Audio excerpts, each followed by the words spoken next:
Hello and welcome to Months in Maine. My name is Michael. I make vegan food, so if you're interested in that, definitely click the subscribe button below and go ahead and give this video a thumbs up while you are down there. Today's video is going to be slightly different than some of the other videos I've done. Today I'm going to be kind of just winging it. I got an idea for a recipe after I've been reading this Japanese home cooking book by Sonoko Sakai. And I've just been kind of obsessed with the ideas that come along with Japanese home cooking. So I decided to throw some things together based on what I had in my fridge, and I've had this idea for doing kind of like a Japanese inspired risotto. So I've pulled some ingredients out of my fridge. We're gonna be making the risotto in the Instant Pot, which if you've never made risotto in an Instant Pot is actually kind of a cool, quick technique. A couple videos ago I did an Instant Pot, why am I spacing? Polenta or grits. Same kind of thing, we can do the risotto in here. So let me go through some of the things that I pulled out here, and that's gonna go into this dish, and then I'm gonna clear this away. We'll start building the risotto in here, and we'll actually be using the air fryer today as well. So first thing we have here is some dashi, and this is basically just a Japanese broth made with kombu and some dried mushrooms. The recipe for this was in the book, so I've got this prepared. That's gonna be the stock we use for our risotto. I have this shoyu tare, which is a seasoned soy sauce. It's seasoned with sugar and mirin, and this is also gonna be a part of the risotto, probably at the end. This recipe also came from the book. I have some red onions. I have some mushrooms that I need to use, some broccoli I need to use. This is the remains of some silken tofu I'll add at the end. And then I also have some sesame seeds, sesame oil, a little bit of sushi rice vinegar, some soy milk if I want to add this at the end for a little bit of creaminess. Of course, arborio rice for the risotto. And then I also have some, this is not bitchin sauce, this is actually miso in case I decide to use that as well. So I'm gonna clear this out, get started building the risotto in the Instant Pot, and then we'll start to air fry this broccoli as well. I have my Instant Pot on the saute function, and I'm just going to add a little bit of sesame oil in here, and this is going to be to cook the mushrooms. I'm actually gonna cook these first so that I can develop some flavor into the Instant Pot, and I'll be actually removing these so that if I want to add them at the end, I can. If there's somebody like Ben who wants to eat this dish who doesn't love mushrooms, they don't have to be in there. It also helps them keep their texture. If they were to simmer in with the risotto, they would stay soft, and I like the texture that they're gonna have just sauteed in here. So these are going to just pretty much leave these alone as they start to saute in the sesame oil.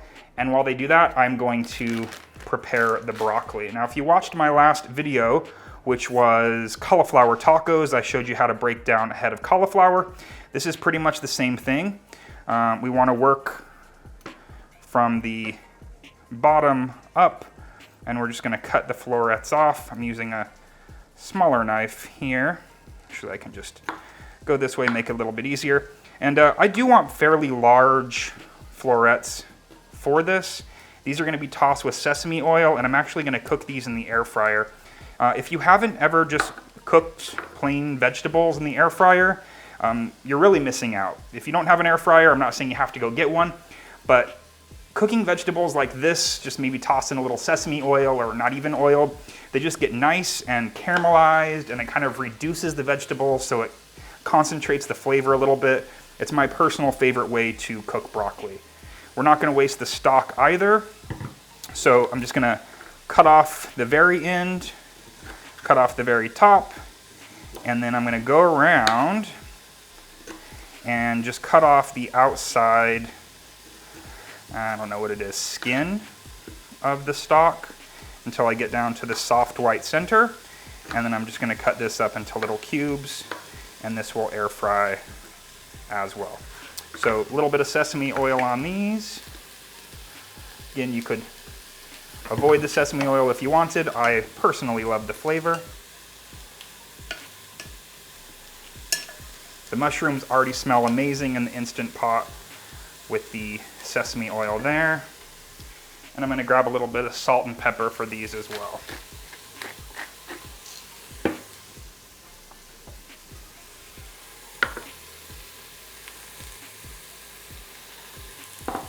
I'm actually gonna be using my Breville air fryer today just because it's a little bit quieter than my Philips countertop model. So yeah, I'm gonna turn on my air fryer, put it in there, and these pretty much will go, they'll definitely be done by the time the risotto is done. And these are gonna be in here at about 400.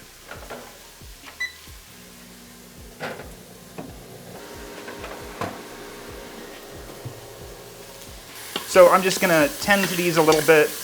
They're cooking up nicely. They just need a few more minutes in here before I take them out. The next thing to go in will be the onion. Ideally, I would like to have used maybe the white ends of green onion or white onion, but I already had red onion cut up, so that's what we will be using. This will saute in there once the mushrooms are removed. Then we'll add the arborio rice, we'll add our dashi, that'll cook, and then we'll top it off with the roasted or air-fried broccoli and some silken tofu. I think that'll be nice to have little soft bits of silken tofu on top. And then the shoyu sauce on the very top as well. So I'm very excited, just kind of winging this, but I've been reading this book and kind of just obsessed with all these ingredients and all these ideas. And I think a great way to show your knowledge of something is to apply them in a new way. So even though I'm not maybe duplicating a traditional recipe by any means, just taking some of the ideas, taking some of the flavor profiles and using them in a new way, I think is a great way to show what I've learned from that book. So excited. People are complaining that I was telling people to like get their face close to the Instant Pot. Don't be triggered. Obviously, when you're doing a quick release like we're gonna do today, don't put your face in the steam. I figured most people would use that common sense, but I did receive a lot of comments on an old Instant Pot video about me telling people to put their face in the steam and I could cause people to burn themselves, and it was really not good for me to do that, but you guys are smart enough not to put your face in direct steam, right? So these mushrooms are done to my liking, and so I'm just gonna remove these, and I'm just gonna put them back in this bowl that had the sesame oil and salt from the broccoli. And if you can see in there, there's a bit of fond little bits, and that's just gonna be delicious flavor. So back onto the Instant Pot, and now we're going to add the onions, and I'll probably add just a little bit more of the sesame oil as well. These are gonna go for just a couple of minutes, and then I will be adding the rice in here to, it's sort of just a trick when making risotto that you saute the onions. They kind of will remove some of these bits from the bottom, and then you saute the rice a little bit just to kind of dry it out. It helps it do its risotto thing. So that'll go in next. Normally use a wine. I guess if I had sake on hand, I could use sake to do that first wine step. I'm just gonna omit it. So what will happen here is I'll just put the broth in, stir it around for a little bit, and then there's gonna be a total, basically you have 2 parts broth to 1 part rice. That'll go in here. We'll set the Instant Pot to cook for 6 minutes. It'll go, we'll quick release it, and then we should have risotto. This, again, smells so good.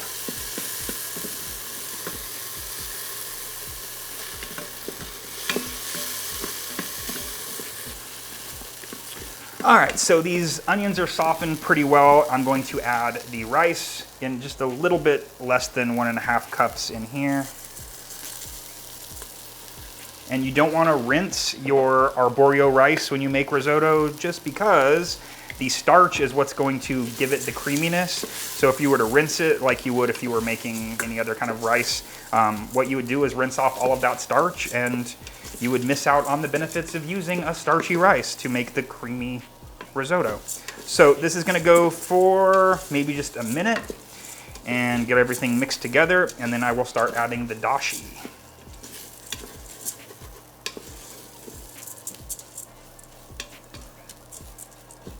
All right, so this has been going for just a couple of minutes, and I'm gonna just add maybe a 1/4 cup or so of the dashi just to get things started. This is normally where the wine would come in. It's gonna deglaze, and I'm just gonna stir this around for a second, clean off the bottom, and then as soon as I feel that most of this is evaporated, I will add in the, I guess it's gonna be 6 cups, or no, sorry, 3 cups, which is twice the amount of the rice. And then we'll set the Instant Pot for 6 minutes. Going to cancel this. I'm just gonna set it for 6 minutes. The poultry button just sets it to 15 minutes so I can adjust it from there. And then now I'm going to add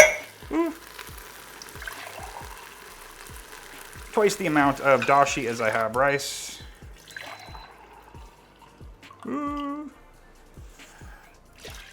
Just add a little bit more water from my fridge.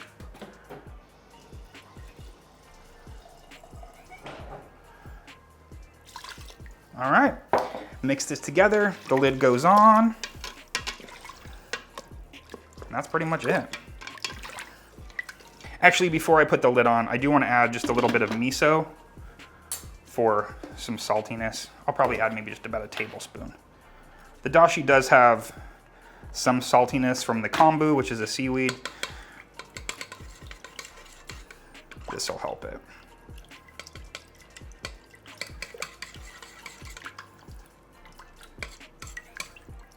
All right, now the lid can go on. And as soon as the time is up on this, we will quick release. Now, I've also turned off my air fryer. The broccoli is finished to my liking. And you can see it's gotten nice and caramelized, smells incredible, and this can just hang out until the risotto is done. The next thing I wanna do is cut up my tofu and get that ready, and clean myself up a little bit here so we can just do a nice assembly at the end. I have my broccoli, I have my mushrooms, and in here is some leftover silken tofu, and I'm just gonna drain this. So to store this, I just put it in a sealed container with a little bit of water. If I'm gonna go more than a day or so, I will change the water. And I just wanna make these into some little cubes. Now, one thing I was learning from this Japanese book is that when you compose kind of a Japanese traditional meal, that you have a bunch of different textures and cooking methods. So we have like the creamy risotto, we're gonna have the crispy fried broccoli, and then since everything else is cooked, I wanna have kind of a raw component, which will also give a little bit of a texture and temperature variation. So I'm going to just cut this tofu into little cubes, even though when I took it out of the package, it kind of broke a little bit. But I'm just gonna make this into some little cubes, best that I can. As you can see, Instant Pot is coming up to temperature. And then these are just gonna be put on top of the risotto. Like I said, just a little bit of a texture and flavor and temperature variation. Tofu is cut up, just gonna set this aside with everything else. 6 minutes left here on the Instant Pot. Again, as soon as that time is up, we're gonna quick release, check the texture, see if we need to add any more liquid, see if it needs to be reduced at all, but then we're gonna be ready to plate it up and to give this delicious, hopefully delicious dish a taste. 6 minutes just finished on this, so I'm going to quick release. Again, be careful, don't put your face in there. It's hot steam, use common sense. As soon as this is done, hopefully you can hear me over the sound of the steam, but as soon as this is done, we'll pop the lid off, check for the texture, see if we need to add any soy milk for maybe a little bit of creaminess, if it needs a little bit more water to loosen things up, or it might need to be reduced a little bit. Ideally, it's the perfect texture, and we can just move on to seasoning it up and adding our toppings and devouring it. I think that's what I did that people got upset with. It smells so good though. Let's peek inside.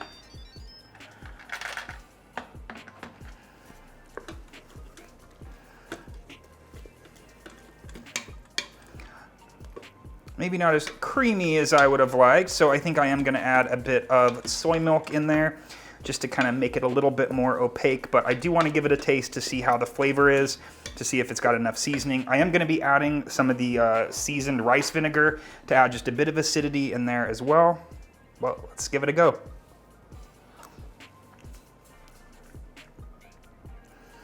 Flavor is really good. It does need a bit more salt. I think I'm gonna do that just in a little bit of salt, because this seasoning we're gonna be adding to the top, which is basically just like a soy sauce, that will add a lot of salt as well. So I'm just gonna add a pinch, add the soy milk, and I think we should be great. Texture's delicious. It's a perfect kind of al dente. So a little bit of salt, a little bit of salt, add a bit of soy milk, and then I'm actually gonna turn it on the saute just to bring these together.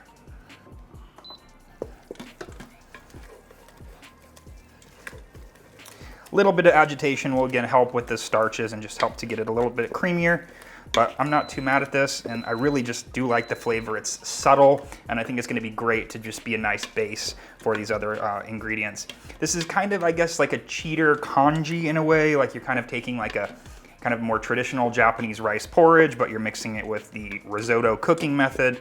So it's kind of a marriage of those two, I guess. That's what my idea was. I think we're ready to plate. And I almost forgot, I did want to add a little bit of this seasoned rice wine vinegar because we didn't add any wine up front. So just a little balance of acidity. I'm gonna say a couple tablespoons would be great.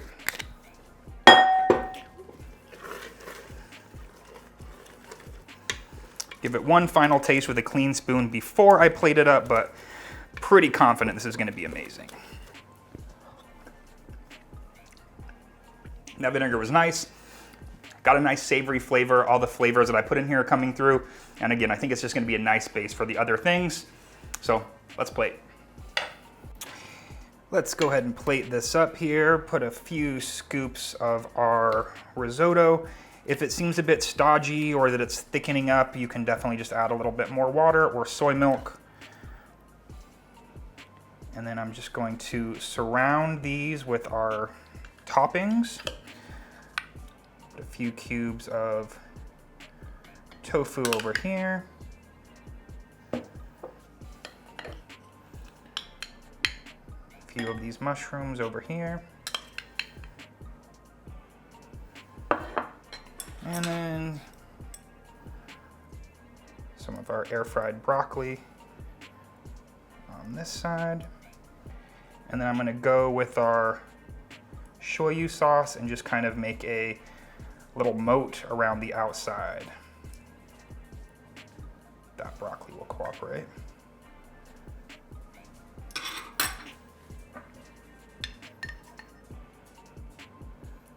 And this just gives a little bit of saltiness, a little bit of sweetness. And then just a final touch would be some black sesame seeds because that's what I have.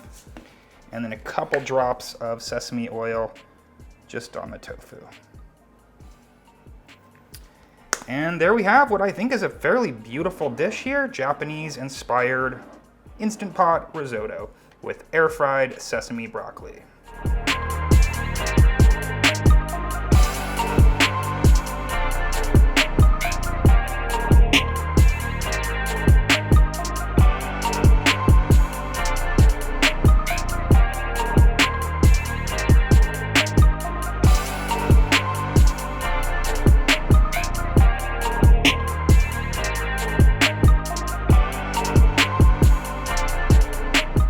Full disclosure, I woke up this morning feeling uninspired and not knowing what I was going to do. I was going to do a ranch dressing video, but on the treadmill this morning, this kind of came to me and I decided I needed to try it out and I needed Ben to film me. So here we are, and if I do say so myself, it looks amazing.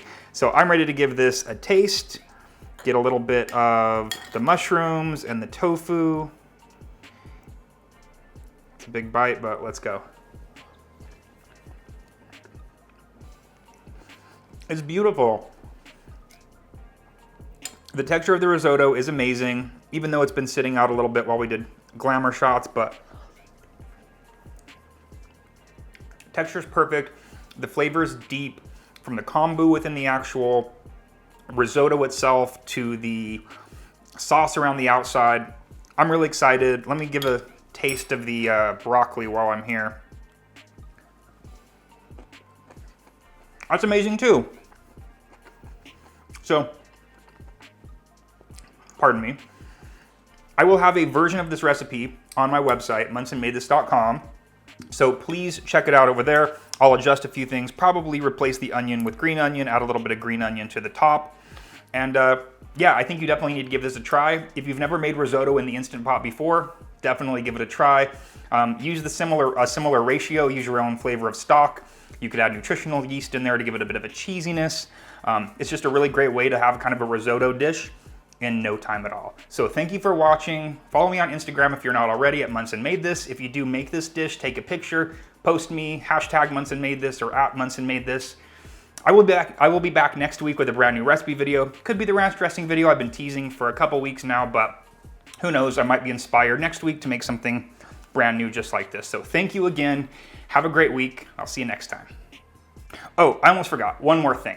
If you want to see me eat this and join my little eating show over on Patreon, there's going to be a link below to do that. Munson ate this. Thank you for all of you that are helping me support this channel through that Patreon. But if you want to join, if you haven't yet, definitely follow that link below to do so, because I will be enjoying this over there.